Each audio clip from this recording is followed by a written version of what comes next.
जब सारी अदालत हंस रही थी, तब एक अछूत बैरिस्टर ने कानून की ऐसी बारीकी निकाली कि अंग्रेज जज भी हैरान रह गए। फांसी से कैसे बचा एक निर्दोष, पूरी कहानी अंत तक देखिए। मुंबई की पुरानी कचहरी, साल 1920 के आसपास। सुबह की पहली किरणें खिड़कियों से छन छन कर अदालत के हॉल में गिर रही थीं। हवा में कागजों और पुरानी लकड़ी की महक थी। तभी मुख्य द्वार धीरे से खुला। एक काला कोट पहने, सीधे कंधों वाला युवक अंदर कदम रखा। उसकी चाल में दृढ़ता थी, चेहरे पर अटल शांति। वह थे डॉक्टर भीमराव रामजी आंबेडकर। जैसे ही उनकी छाया अदालत में पड़ी, सारा हॉल सन्न हो गया। सवर्ण वकीलों की कलमें रुक गईं। उनकी आंखों में सम्मान नहीं, बल्कि सदियों पुरानी जातिगत नफरत जल रही थी। वे फुसफुसाए, ये महार, ये हमारे पवित्र कचहरी में काला कोट पहनकर घुस आया, हमारे बराबर। बाबा साहब ने चारों ओर नजर दौड़ाई। बैठने की जगह तलाश रहे थे, लेकिन हर बेंच पर बैठे वकीलों ने अपनी बगल की जगह को जानबूझकर सिकोड़ लिया। कोई भी उन्हें अपने पास बिठाने को तैयार नहीं था। तभी एक मोटा अहंकारी वकील जोर से हंसा और तीखे स्वर में बोला, अरे ओ बैरिस्टर, लंदन से डिग्री लेकर आए हो ना, फिर हमारे बीच बैठने की क्या जरूरत। जा बाहर सड़क पर बोरा बिछा ले, चाय पानी बेच, अपनी जाति वाली दुकान चला ले, वहां तो तेरा अच्छा चलेगा। पूरी अदालत में ठहाका गूंज उठा। लोग ताली बजाने लगे। बाबा साहब एक पल के लिए रुके। उनकी आंखों में दर्द की एक लहर आई, लेकिन चेहरा पत्थर की तरह अटल रहा। उन्होंने धीरे धीरे मुस्कुराते हुए बहुत शांत लेकिन दृढ़ स्वर में जवाब दिया, आपने बिल्कुल ठीक कहा वकील साहब। मैं वाकई महार हूं, लेकिन मैंने कानून की पढ़ाई इसलिए नहीं की कि आप लोगों की बेंच पर बैठूं। मैं इसलिए पढ़ा हूं कि एक दिन वो दिन आएगा जब आप लोग खुद मेरे सामने खड़े होकर न्याय मांगोगे। फिर बिना एक शब्द और कहे वे मुड़ गए। कचहरी के बाहर चबूतरे पर उन्होंने खुद अपनी जगह साफ की, पुराना बैग बिछाया और वहीं बैठ गए। धूप उनकी पीठ जलाती, बारिश उन्हें भिगाती, लेकिन वे टस से मस नहीं हुए। लोग उन्हें चबूतरे वाला बैरिस्टर कहकर पुकारने लगे।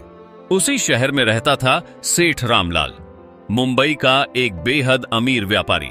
उसके पास महलों जैसा घर था, लेकिन इकलौता बेटा राकेश, जिस पर जघन्य हत्या का आरोप लगा था। निचली अदालत ने उसे फांसी की सजा सुना दी थी। सेठ रामलाल और उसकी पत्नी पर जैसे आसमान टूट पड़ा। सेठानी रो रो कर बेहोश हो जाती। सेठ ने मुंबई के हर नामी वकील के पैर पकड़े, लाखों करोड़ों रुपए पानी की तरह बहाए, लेकिन हर वकील फाइल देखकर सिर पकड़ लेता और एक ही बात कहता, सेठ साहब, इस केस में कुछ नहीं बच सकता। सबूत आपके बेटे के खिलाफ हैं। भगवान भी अब इसे नहीं बचा सकता। एक एक करके सभी बड़े वकीलों ने इनकार कर दिया। हताश, आंखों में आंसू और हाथ में बेटे की फाइल लिए सेठ उसी कचहरी में घूम रहा था जब उसी अहंकारी वकील ने उसे देख लिया। वकील ने क्रूर हंसी के साथ कहा, अरे सेठ जी, अभी भी न्याय की भिख मांग रहे हो? अरे तुम्हारे बेटे का केस तो सिर्फ एक ही शख्स लड़ सकता है। वो देखो, बाहर चबूतरे पर बैठा है ना, वो महार बैरिस्टर, बहुत बड़ा विद्वान है। जाओ उसी के पास चले जाओ, शायद वो तुम्हारा बेटा बचा ले। सब हंस पड़े, लेकिन सेठ के लिए अब हंसी मजाक का समय नहीं था। डूबते को तिनके का सहारा भी बहुत होता है। वह तेजी से बाहर दौड़ा, बाबा साहब के पैरों में गिर पड़ा और फूट फूट कर रोने लगा।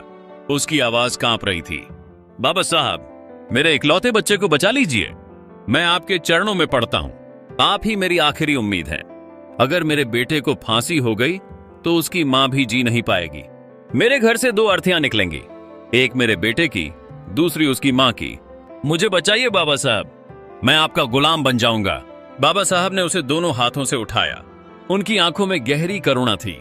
उन्होंने धीरे से कहा, सेठ, मैं एक अछूत समझा जाने वाला वकील हूं। बड़े बड़े वकीलों ने जब हाथ खड़े कर दिए तो मैं क्या कर पाऊंगा? सेठ ने सिसकते हुए जवाब दिया, नहीं बाबा साहब, मैंने सारी दुनिया देख ली है।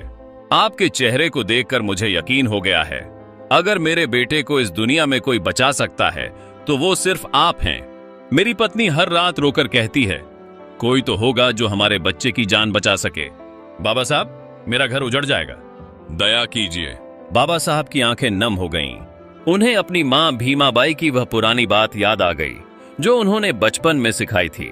बेटा, अगर कभी कोई निर्दोष मौत के मुंह में जा रहा हो तो अपनी जान लगाकर भी उसे बचा लेना। अपमान सहना पड़े तो सह लेना, लेकिन पीछे कभी मत हटना।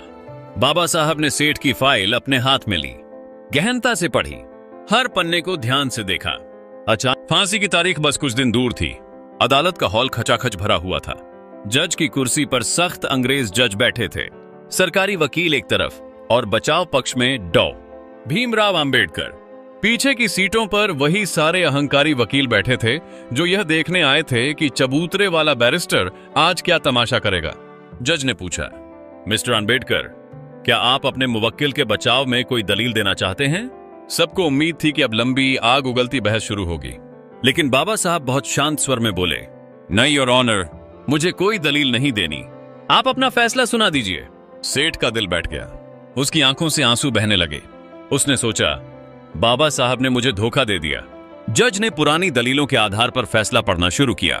सभी सबूतों और गवाहों को ध्यान में रखते हुए यह अदालत आरोपी को दोषी करार देती है और उसे टू बी हैंग्ड अर्थात फांसी पर लटकाए जाने की सजा सुनाती है।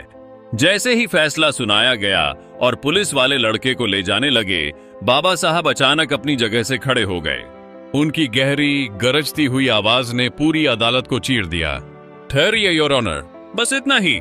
जज झल्लाकर बोले, क्या मतलब है आपका मिस्टर अंबेडकर?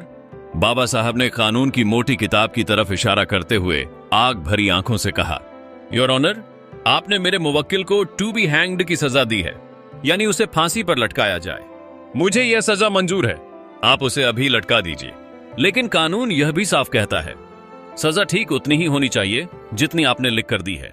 आपने अपने फैसले में कहीं नहीं लिखा कि फांसी पर तब तक लटकाया जाए जब तक कि उसकी मौत न हो जाए। आपने सिर्फ लटकाने की सजा दी है, मौत की सजा नहीं दी है।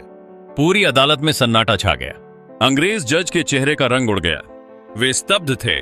बाबा साहब ने आगे कहा, आवाज में गजब का जोर, अगर आप सिर्फ लटकाएंगे तो कुछ देर बाद उसे उतारना पड़ेगा, उसकी जान बच जाएगी। कानून की यही बारीकी है योर ऑनर, और मैं इसी बारीकी से न्याय मांगता हूं। जज लंबे समय तक चुप रहे, फिर उन्होंने धीरे से कहा, यह तर्क अकाट्य है। तकनीकी आधार पर फांसी की सजा रद्द कर दी गई। जो वकील कल तक बाबा साहब का मजाक उड़ा रहे थे, आज उनके सिर शर्म से झुक गए, उनकी आंखें नीची हो गईं। उस दिन मुंबई की कचहरी ने इतिहास रच दिया। बाहर चबूतरे पर बैठने वाला वह काला कोट वाला शख्स ज्ञान, बुद्धिमत्ता और साहस में उन सब से 100 गुना ऊंचा था। बाबा साहब ने उस सेठ के बेटे को मौत के मुंह से खींच बाहर निकाला। उसे उसकी मां के गले से लगाते हुए धीरे से कहा, संभालो अपना बेटा। जिस मां की आंखों में आंसू थे, आज उसकी आंखों में खुशी लौट आई है। यही मेरा सबसे बड़ा इनाम है। दोस्तों, ऐसे थे हमारे बाबा साहब। उन्होंने जीवन भर अपमान सहे, घृणा झेली, लेकिन कभी झुके नहीं। अपने ज्ञान की तलवार से हमेशा शोषितों, वंचितों और न्याय की लड़ाई लड़ने वालों की मदद की। यह कहानी हमें चीख चीख कर सिखाती है, दुनिया में शिक्षा और बुद्धिमत्ता से बड़ा कोई हथियार नहीं होता। जय भीम, जय भारत।